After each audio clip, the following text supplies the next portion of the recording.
Le Sénégal doit immédiatement expulser l'ambassadeur d'Ukraine à Dakar et le renvoyer à Kiev. Immédiatement, à défaut de rompre les relations diplomatiques avec Kiev, le Sénégal doit, je le répète encore, expulser du territoire sénégalais l'ambassadeur d'Ukraine. À minima, c'est le minimum syndical. 48 heures plus tôt, j'ai fait une vidéo où je disais bravo à Bassirou Diomaye Faye. Et je pense que mes frères du Sénégal ont aimé cette vidéo parce que je ne critiquais pas leur président. Je parlais en bien de lui. Vous savez que ces derniers temps, les Sénégalais sont devenus un peu crispés.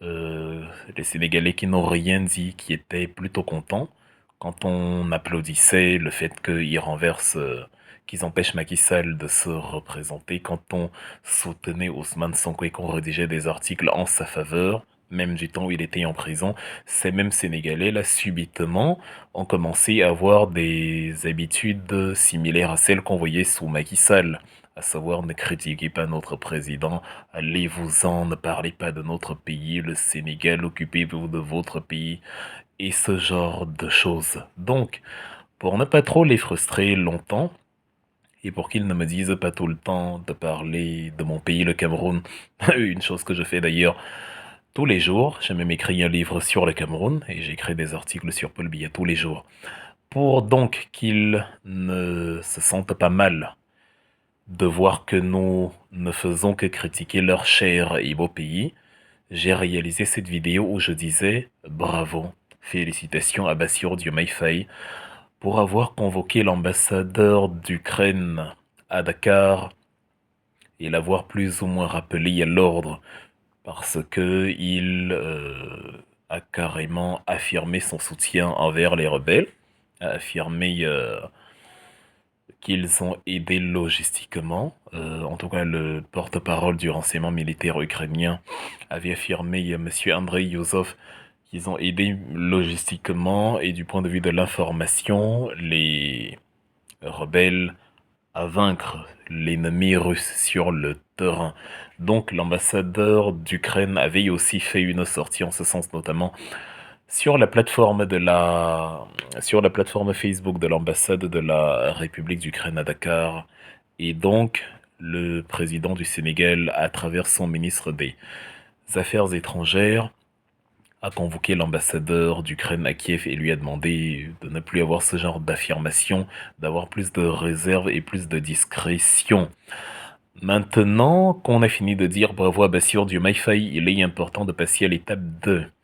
Lors de ma première analyse, je ne me suis pas risqué à demander au président du Sénégal de renvoyer l'ambassade d'Ukraine, vu que le président du Mali, son Excellence Assimi Goïta lui-même, ne l'avait pas encore fait. Donc, je ne voulais pas être plus royaliste que le roi. Maintenant que Monsieur Assimi Goïta a fait comprendre de manière claire et nette aux émissaires ukrainiens sur son territoire que c'est fini, il n'a plus rien à faire avec eux et que les relations diplomatiques sont rompues. Il faut également que le Sénégal, je parle spécialement du Sénégal, on parlera des autres pays dans une autre vidéo, je parle spécialement du Sénégal, il faut que le Sénégal également rappelle à Kiev son ambassadeur ukrainien. Le minimum syndical, comme j'ai dit, parce que dans l'idéal, il devrait aussi rompre les relations diplomatiques. Pourquoi? Parce que dans ce qu'on appelle le panafricanisme, et les Sénégalais ont beaucoup aimé quand je disais la position de Bassirou Diomaye Faye, c'est-à-dire dire à l'ambassadeur ukrainien que il ne faut pas se réjouir comme ça qu'un peuple frère se fait y attaquer et qui affirmait comme ça sa solidarité avec un peuple frère comme il a désigné le Mali. J'estimais que c'était ça le panafricanisme, la cohésion contre les agressions extérieures, la symbiose collective, le bloc commun contre une menace venue du dehors. Et ça, je disais, bravo, félicitations. Maintenant, le panafricanisme également dans le contexte actuel, avec ce qui vient de se passer, consiste à dire aux ambassadeurs ukrainiens, en tout cas à l'ambassadeur ukrainien actuel, que L'Ukraine, malheureusement, se rend coupable de soutien au terrorisme en Afrique et donc de la déstabilisation de notre continent.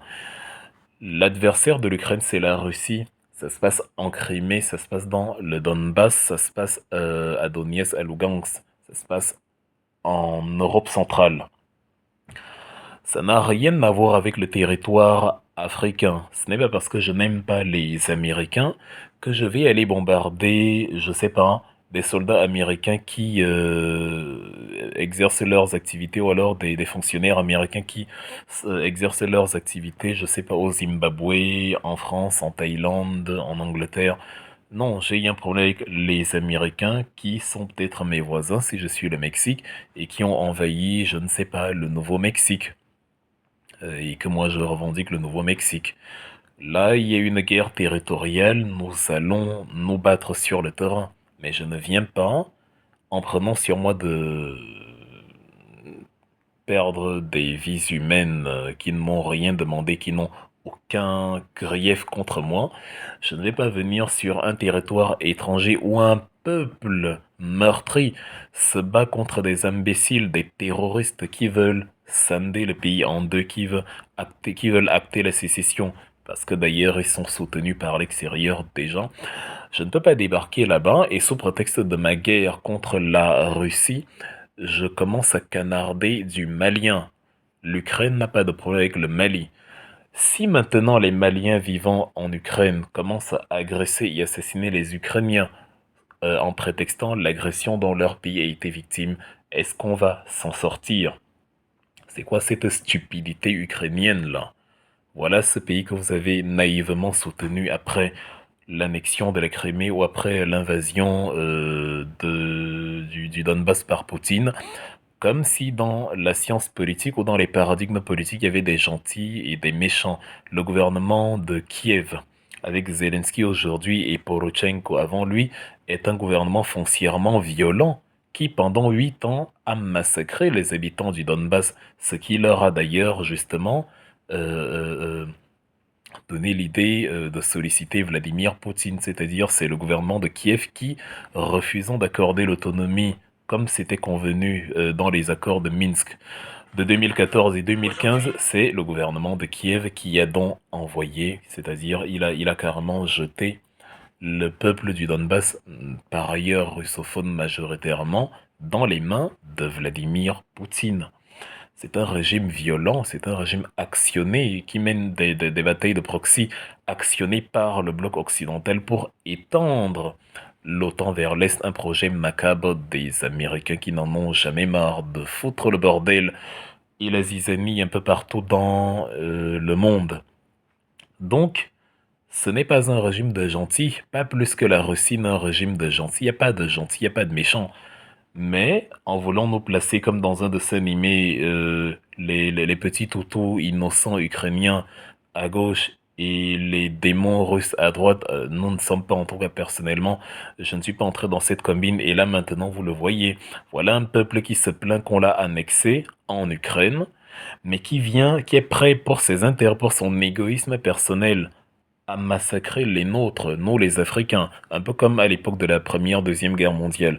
Nous les Africains qui n'avons rien à voir avec les guerres tribales européennes, nous nous retrouvons en train de perdre la vie parce que des Européens viennent aider les gens qui nous font du mal, les séparatistes, les terroristes, les voyous, les bandits qui nous font du mal et qui veulent la partition de l'Afrique.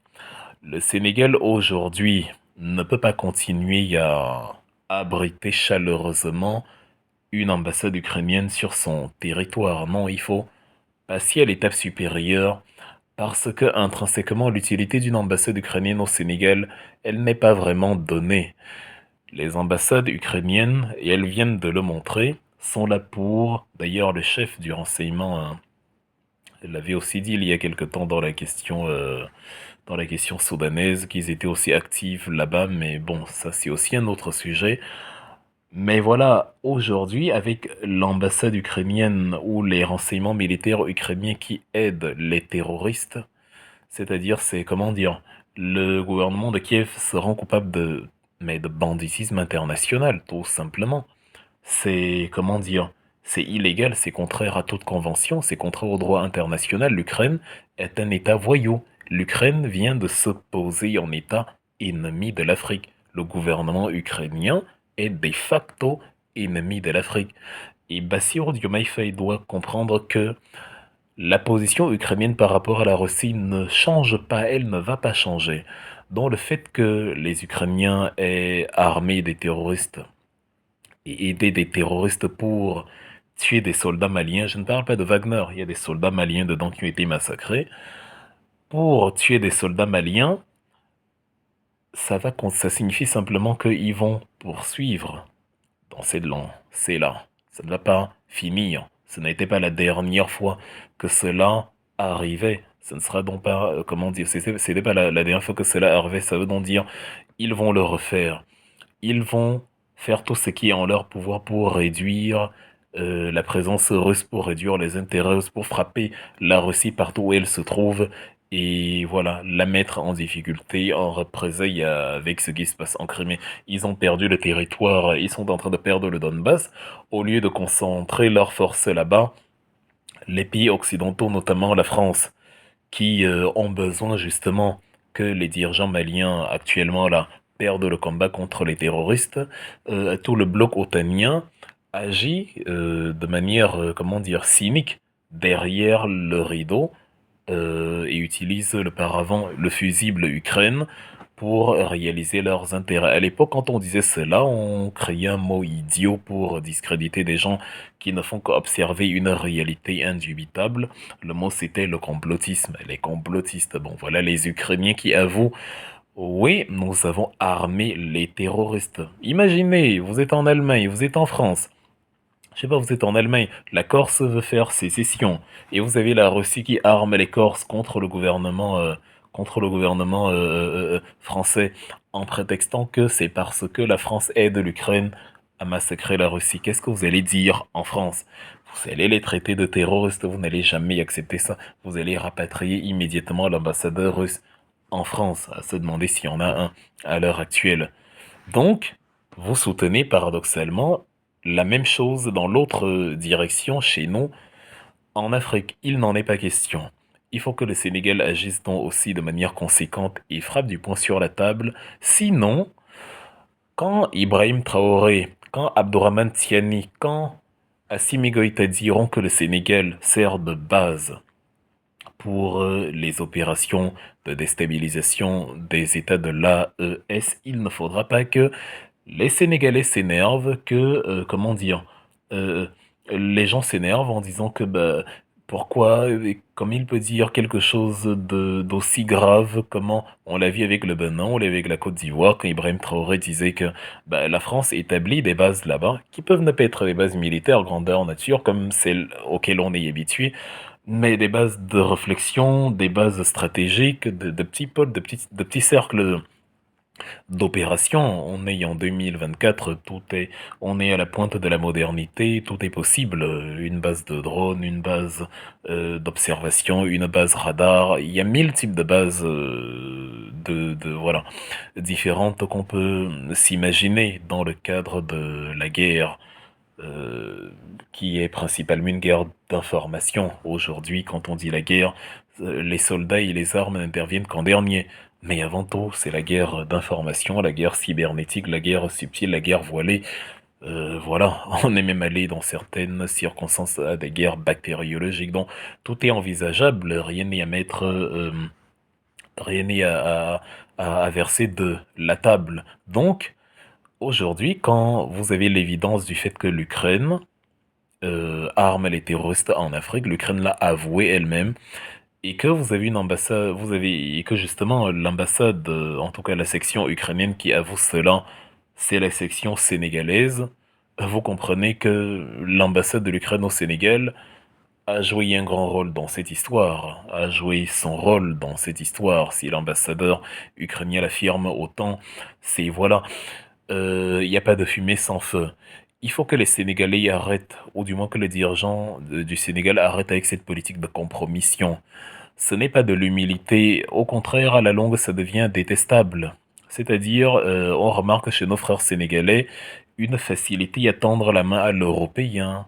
Vous avez d'ailleurs les intellectuels sénégalais de la diaspora, Fatou Diom, Mohamed Bougarsar, Elgas, etc., etc., depuis Senghor d'ailleurs de dignes héritiers, qui vont vous parler d'une part d'Afrique, mais d'autre part vont revendiquer, si ce n'est pas l'identité aussi française pour ceux qui ont la nationalité, mais aussi une fraternité accrue avec la France et qui vont vous dire que non, il faut pas s'opposer, il ne faut pas, voilà, il faut pas, enfin, qui vont confondre la souveraineté avec la détestation, qu'il faut pas détester faut pas ce racisme anti-blanc, des choses absurdes qui n'ont aucun rapport avec ce dont nous sommes en train de parler, à savoir le respect mutuel de la souveraineté de chacun, une coopération sans hypocrisie basée sur la considération à valeur égale de chacun. Donc, il y a cela, cette politique de compromission-là qui dérange, et en même temps qu'ils sont autant amis, ils font autant les yeux d'eau aux autres, en même temps, quand vous, les Africains, vous leur dites que nous sommes frères, vous savez, moi je parle de mon expérience personnelle, notamment sur ce dossier de la Guinée, enfin, du Mali, du Niger, du Burkina et de l'assaut des terroristes. Sur ce dossier, j'ai eu beaucoup de Sénégalais qui, quand je leur disais que bah, le panafricanisme, c'est la défense mutuelle, qui me disaient que non, occupe-toi du Cameroun, chasser Paul Biya, gérer d'abord ça. En fait, une agressivité qu'on ne voit pas du tout quand il s'agit de la France. Et ça dérange, ça dérange. Je dis toujours, quand on créait l'Organisation de l'Unité africaine en août 1963, vous aviez deux blocs et un bloc de dissidents, un bloc d'antagonistes farouches qui voulaient l'indépendance sans embâge, et un groupe de gens, voilà, comment dire, je ne veux pas dire collaborationnistes parce que le mot peut prêter à confusion, mais c'était dans cette idée-là, un groupe de personnes promptes au compromis, qui disaient que non, et enfin qui disaient naïvement, je ne sais pas si c'était fait exprès, mais voilà, l'idée c'était que non, ne nous détachons pas de nos colons d'hier, parce que de toute façon, sans eux, il n'y a pas de vérité. Vous savez, un esclave dans la plantation, plusieurs générations plus tard, est persuadé qu'il n'a jamais vécu ailleurs que dans la plantation, et que s'il venait à quitter la plantation, il ne serait pas possible pour lui d'avoir un avenir. Donc, que nos frères du Sénégal mettent fin à cette manière de vivre, à cette manière de faire, c'est une fausse humilité, c'est une fausse fraternité. On ne fraternise pas avec quelqu'un qui arme nos frères pour nous déstabiliser, qui arme des terroristes pour déstabiliser nos frères, parce qu'un jour, il armera les mêmes terroristes pour nous déstabiliser. Donc, tout ce qui se passe là confirme les analyses que nous avions sur le fait que les Occidentaux arment le terrorisme en Afrique pour les matières premières parce que c'est des régions très riches. Le Nord Mali, ce qu'ils appellent Azawad, leur pays fictif. Euh, Aujourd'hui, on a aussi raison de dire que l'Ukraine, en fait, mène une guerre, l'Occident mène une guerre par proxy, où l'Ukraine est vraiment le faire-valoir, le fusible écervelé qu'on envoie en première ligne pour, voilà, faire le sale boulot, sachant pourtant que l'Ukraine ne gagnera rien dans cette guerre, rien du tout. Elle ne récupérera pas le Donbass, elle ne récupérera pas la Crimée, c'est impossible. Vous le savez, Zelensky le sait, tout le monde le sait, même les derniers des imbéciles le sait. Et maintenant, l'Ukraine est en train bêtement de se faire de nouveaux ennemis sur le terrain africain parce qu'elle obéit encore à ses bailleurs de fonds. La France, l'Allemagne, les États-Unis, bref, ces gens-là, comme on dit de ce côté. Donc, nous avions raison, et nous avions raison de dire que il faut considérer que il est facile pour ces pays d'utiliser des États comme le Sénégal, la Côte d'Ivoire comme repère pour faire du mal à d'autres pays africains. Bassirou Diomaye Faye doit entrer dans l'histoire. L'histoire l'appelle. L'histoire lui est c'est-à-dire, je crois que de tous les présidents sénégalais, il est celui à qui l'histoire offre le plus de chances au XXIe siècle. Il n'a même pas encore fait que 4-5 mois au pouvoir. L'histoire lui a déjà offert plusieurs occasions d'inscrire vraiment son nom dans les tablettes des héros africain en menant des actions fortes, des actions cohérentes. C'est même pas des actions symboliques, non, des actions cohérentes. Les Ukrainiens arment des gens qui tuent les populations des pays voisins et qui veulent le partitionner, sachant que si je n'interviens pas peut-être à long terme, ça peut se métastaser sur moi, bah, je me désolidarise de manière farouche et claire. Sauf s'il y a un appel de Paris qui vient et qui dit, bon, non, tu sais, l'ambassade d'Ukraine, laisse-les faire, voilà, sinon. Donc c'est cette compromission-là que nous ne voulons pas. Il faut donc que Bassirou Diomaye Faye pose cet acte fort. Et je sais qu'il ne le fera pas. Du moins, je serais terriblement surpris s'il venait à le faire. Actuellement, la probabilité qu'il le fasse est de 0%. Mais bon, on croit toujours. Le Sénégal peut peut-être nous surprendre. Et le de 0% parce que ce n'est pas dans la mentalité du Sénégal, en tout cas pas dans celle que nous on connaît. Les Sénégalais sont convaincus qu'il faut faire ami avec tout le monde, même avec Satan. Et c'est une erreur. Quand tu as le diable dans ta maison, tu ne fais pas ami avec lui. Tu lui donnes un coup de pied aux fesses et tu le chasses de ton territoire. L'Ukraine a pris le visage du diable, et je le dis, j'assume totalement parce que je transpose le même scénario à un pays comme la France.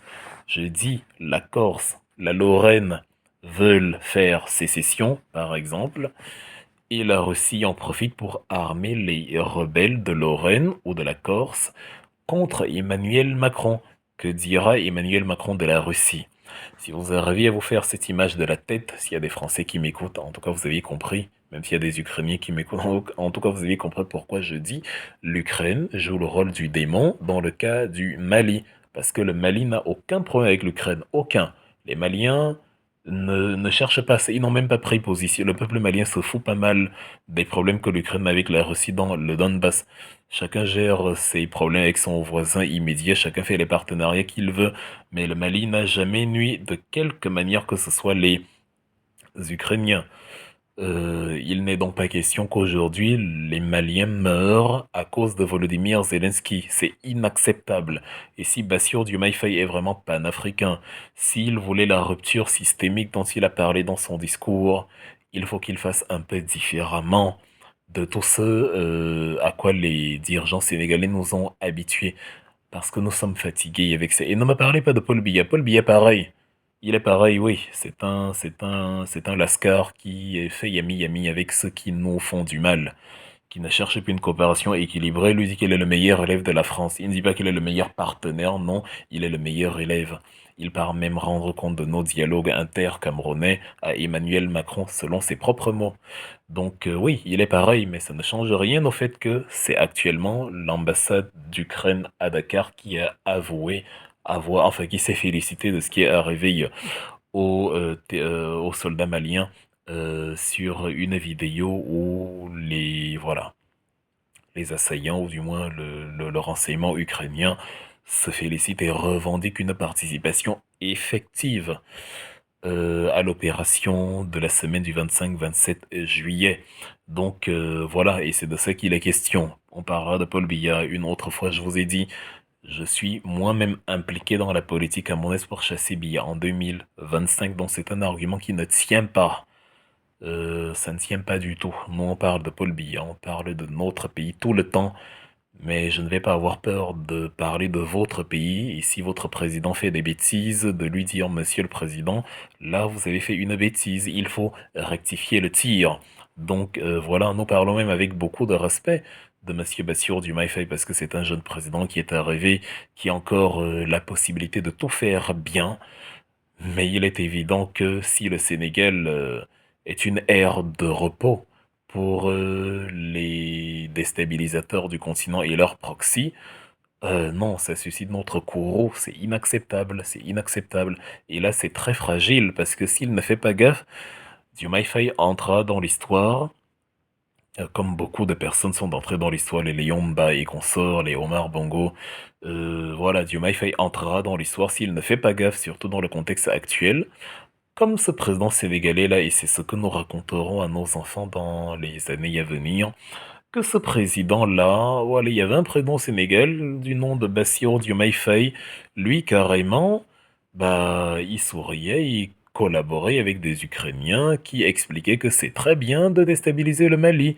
Ils collaboraient, ils souriaient, ils s'amusaient avec des Ukrainiens qui organisaient en symbiose avec les rebelles, les séparatistes, les sécessionnistes, les barbares, les terroristes.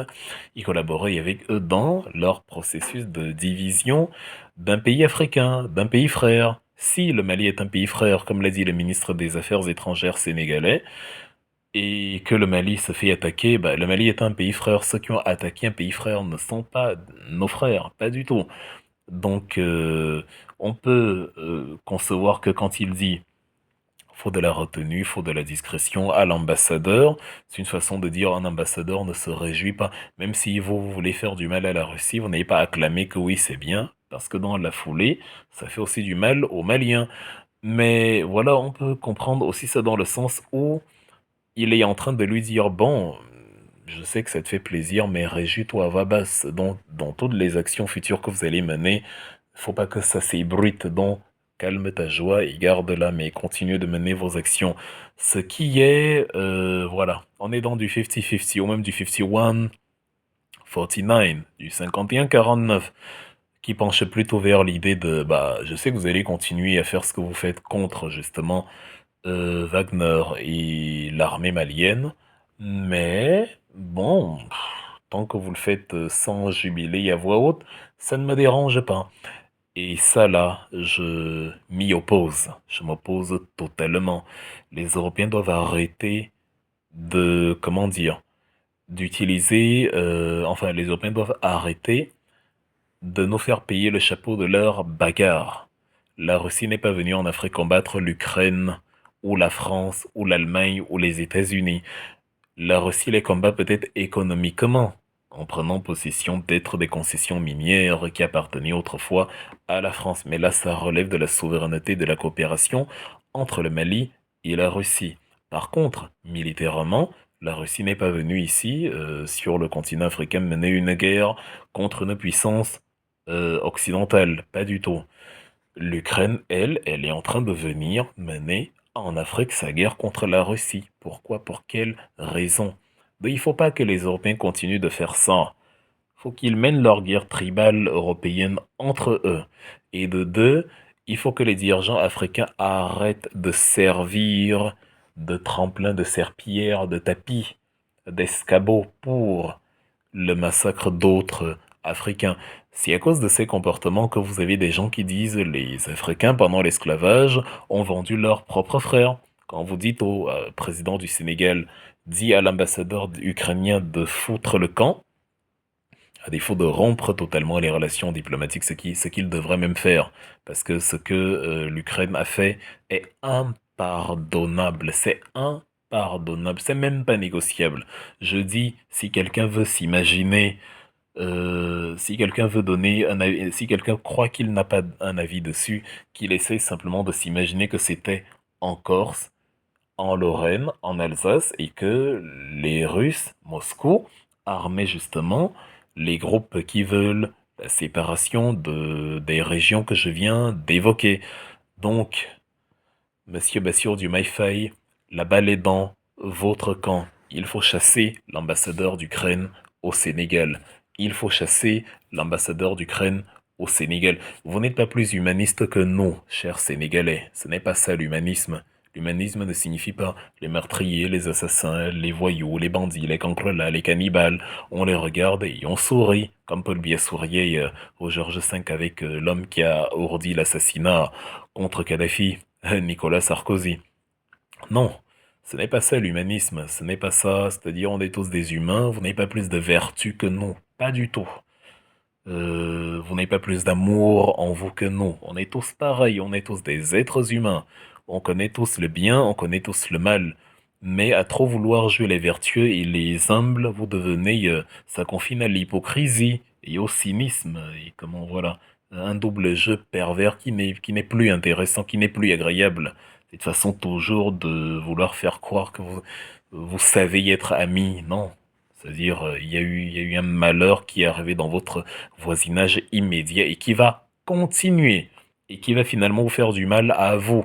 Peut-être que vous, bon, croyant à la CEDEAO tous azimuts, vous souhaitez même, quelque part, que les dirigeants de l'AES soient déstabilisés et qu'on mette en place des individus fantoches qui vont remettre le Mali dans la CEDEAO, de la même manière que Moussa Traoré avait remis le Mali en 84 dans le franc CFA après que Modibo Keïta en soit sorti en 62.